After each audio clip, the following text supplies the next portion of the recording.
আশা করি তোমরা প্রত্যেকে ভালো আছো, সুস্থ আছো। রাতে আজকে রাধা অষ্টমী। সবাই মন দিয়ে রাধা অষ্টমী পালন করো। আশা করব প্রত্যেকে ভালো থাকবে, সুস্থ থাকবে। জানা নেই, আমারও শুনেছি, তাই তোমাদের কাছেও রাধা অষ্টমী প্রত্যেকেই জানো, তাই শেয়ার করে নিলাম। আর শুভ সানডে। প্রত্যেকে আজকের দিনটা খুব ভালো থাকো এবং নিজেকে ভালো রাখার চেষ্টা করো, নিজের যত্ন নেওয়ার চেষ্টা করো।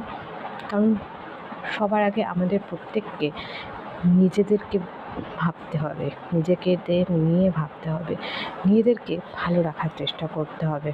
কারণ দিন শেষে তোমার কষ্ট হলে তোমার একান্ত নিজের কষ্ট হবে। তোমার কষ্টটা কেউ ভাগ করে নেবে না, তোমার যন্ত্রণা, চোখের জল কেউ মোছাতে আসবে না। সুতরাং নিজেকে ভালো রাখার দায়িত্ব একমাত্র তোমার নিজেদের।